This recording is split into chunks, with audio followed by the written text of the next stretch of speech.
Bonjour chers auditeurs, ici Éric Lantier au microphone et merci de prendre part à cette 20e partie de cette diffusion spéciale du Tour d'Horizon. Et oui, il est question du leadership et on s'inspire du livre de Cyril J. Barber intitulé « Néhémie » ou « L'art de diriger ». Lors de la dernière capsule, mesdames et messieurs, j'expliquais que tout leader, tout agent d'influence et tout instigateur de changement doit s'attendre à être l'objet d'insinuations. Aujourd'hui, je parle de l'intimidation que peut subir un leader, évidemment. C'est quoi l'intimidation? Eh bien, selon le dictionnaire CNRTL, c'est vraiment un excellent dictionnaire. C'est un dictionnaire en ligne et c'est vraiment profond, définition très pertinente. Écoutez bien ce que le CNRTL nous dit à propos de l'intimidation. Imposer respect, considération ou révérence en usant volontairement ou non de divers prestiges attachés à la naissance, à la fortune, au pouvoir, à l'apparence ou à l'ascendant personnel. Ça veut dire qu'il y a quelque chose qu'on utilise, qu'on se sert pour imposer le respect. Et ça, c'est de l'intimidation. Le respect, eh bien, ça ne doit pas s'imposer. Le respect, ça s'acquiert. Évidemment, on va inculquer à nos enfants d'avoir du respect à notre égard. Et on va leur inculquer la notion de respect. Mais si quelqu'un n'a pas de respect pour une personne, eh bien, même si on l'oblige à la respecter, eh bien, qu'est-ce que ça va faire? Ça va tout simplement créer de l'amertume dans le cœur du sujet à qui on impose le respect. Je crois que malheureusement, dans notre société, il y a un manque de respect qui est flagrant. Je fais tout simplement aller m'entraîner dans une salle d'entraînement et c'est incroyable, je suis estomaqué à chaque fois. On ne replace pas les poids aux bons endroits, on les met n'importe comment, on ne ferme pas les portes de casier lorsqu'on quitte. Et moi, ça vient me chercher. Pour moi, c'est un manque de respect. C'est un manque de respect pour l'autre, pour autrui. Et l'intimidation, c'est d'imposer, c'est de forcer un respect. Forcer l'autre à aller dans la direction qui nous est favorable. C'est ça de l'intimidation. On sait que l'intimidation touche énormément de jeunes, ça touche le milieu scolaire. Écoutez, la Croix-Rouge a fait un sondage il y a quelques années, en 2008. Et qu'est-ce qu'elle nous dit, la Croix-Rouge? Elle nous dit que les enseignants canadiens ont classé la cyber-intimidation au premier rang d'une liste de 6 enjeux préoccupants. 89%, et oui, mesdames et messieurs, 89% des répondants ont indiqué que l'intimidation et la violence sont des problèmes graves dans nos écoles publiques. C'est préoccupant. Tellement préoccupant qu'en 2012, le Québec a mis sur pied un projet de loi visant à réduire ou même à enrayer l'intimidation dans les écoles publiques. Et je vais vous lire un article de ce projet de loi. Évidemment, je ne vous lirai pas le projet de loi en entier, il y a plusieurs pages, mais simplement pour vous montrer le ton et la détermination du gouvernement à cet égard. Et ça a été mis au point en 2012. L'article 210.1 et la commission scolaire veille à ce que chacune de ces écoles offre un milieu d'apprentissage sain et sécuritaire de manière à ce que tout élève qui la fréquente puisse y développer son plein potentiel à l'abri de toute forme d'intimidation ou de violence. Et c'est ce qu'on vise, mesdames et messieurs, par ce projet de loi-là. L'intimidation, ça ne touche pas seulement les jeunes. On voit quand même qu'il y a des personnalités publiques qui se sont prononcées et la presse en a fait mention tout récemment dans un article intitulé « Intimidation quand le public t'humilie ». Et dans cet article, on parle de différentes personnalités de la scène publique qui ont fait état de l'intimidation qu'elles ont subie parce qu'il s'agit de 3 femmes en particulier. Mais ce qui est intéressant, c'est que l'auteur de cet article-là a publié des conseils qui proviennent de la docteure Catherine Sénécal. Elle nous dit qu'en matière d'intimidation, c'est important de la reconnaître dans un premier temps, reconnaître la situation.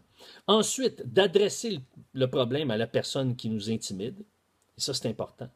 Et même la parole de Dieu nous dit d'aller voir, si on a un différend avec quelqu'un, d'aller le voir lui seul pour lui en parler. Ensuite, d'aviser l'employeur ou le syndicat, cas échéant.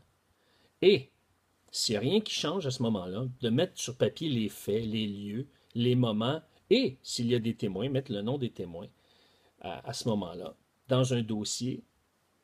Donc, comment ça s'est passé, qu'est-ce qui s'est passé, à quelle heure, à quel endroit, qui était là, et vous avez un dossier à ce moment-là qui va vous aider à défendre votre point. Parce que, selon les normes du travail, qu'est-ce qu'on nous dit? Bien, on nous dit que l'employeur est obligé de fournir à ses salariés un milieu de travail exempt de harcèlement psychologique. Et ça fait partie de la... Ça, c'est quelque chose c'est un énoncé qui fait partie de la Commission des normes de l'équité, de la santé et de la sécurité au travail. Donc, vous pouvez revendiquer ce droit-là. Et ce qu'elle mentionne, cette docteure-là, c'est vraiment intéressant, la docteure Catherine Sénécal, c'est qu'il faut comprendre que c'est rare qu'un intimidateur se fasse mettre des limites, puisque normalement, la personne qui l'intimide finit par donner sa démission ou se retrouve en arrêt de travail. Donc, c'est ça qui arrive souvent, c'est que les gens vont décrocher, vont dire non, je vais sortir de ce milieu-là, plutôt que de confronter l'intimidateur. Et c'est pour ça que c'est important qu'on puisse dénoncer ceux qui nous intimident, les confronter. Mais maintenant, ça demande du courage, puisque si nous intimident, c'est qu'ils nous rendent, ces gens-là, ces personnes-là, nous rendent timides. C'est ça de l'intimidation, c'est que ça nous rend timides. Et l'intimidation, eh bien, ça rejoint non seulement les jeunes, non seulement les personnalités publiques, mais ça rejoint également des leaders. Il y a des leaders qui subissent de l'intimidation. Et on le voit avec Néhémie, il a été l'objet d'intimidation. On essayait de l'amener à perdre courage. On insinuait qu'il allait perdre sa vie, qu'on allait faire des tentatives de meurtre à son égard. Et Néhémie a été invité par un prêtre pour avoir une rencontre avec lui. Puis le prêtre lui a dit, écoute, on devrait se cacher ensemble dans le temple, comme ça, ta vie serait en sécurité. Parce que c'était la coutume, dans les temples païens, dans les temples qui étaient dans les autres temples, d'aller se cacher, et les gens de ce pays-là, ou les gens qui venaient pour tuer la personne, n'osaient pas entrer dans le temple parce que ils avaient peur d'un châtiment de la part de ce Dieu-là qui était représenté dans ce temple-là. Mais pour ce qui est d'Israël, je n'entrerai pas dans tous les détails, là, parce que je ne m'adresse pas seulement aux gens de foi, mais également aux citoyens de bonne foi.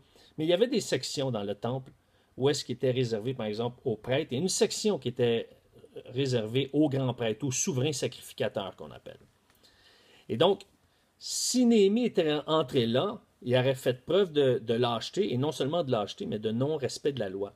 Et qu'est-ce que ça nous enseigne, ça? C'est que l'intimidation nous amène souvent à compromettre nos valeurs.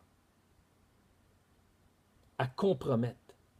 L'intimidation génère le compromis.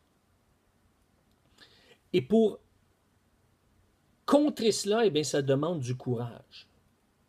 Pour ceux qui sont des gens de foi, vous savez, l'apôtre Paul avait dit à Timothée qu'il n'a pas reçu un esprit de timidité, mais un esprit de force. En d'autres mots, l'esprit qui est en nous, l'esprit qui est dans les enfants de Dieu, doit nous amener à être courageux. Et c'est pas facile, parce que quand on est découragé, c'est qu'on manque de courage.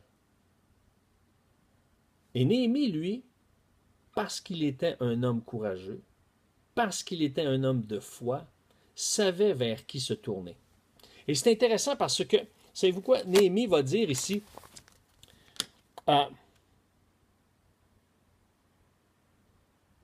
souviens-toi, ô mon Dieu, de Tobia et de Sanballat et de leurs œuvres. Souviens-toi aussi de Noadia, la prophétesse, et des autres prophètes qui cherchaient à m'effrayer. Et ça, Néhémie 6,14. Et donc, l'intimidation,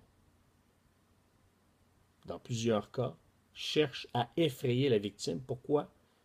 pour imposer à la victime sa façon de voir les choses.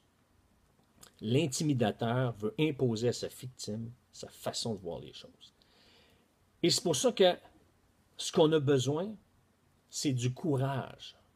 Parce que quand quelqu'un nous intimide, c'est qu'on a l'impression, des fois c'est simplement une impression, puis d'autres fois c'est drôlement vrai, que notre agresseur est plus fort que nous. Il a plus de moyens que nous. Et qu'au bout de la ligne, on va être perdant. Et c'est pour ça que c'est important d'aller chercher des alliés qui vont être plus forts que nos agresseurs pour pouvoir s'en sortir, se sortir de ce piège-là.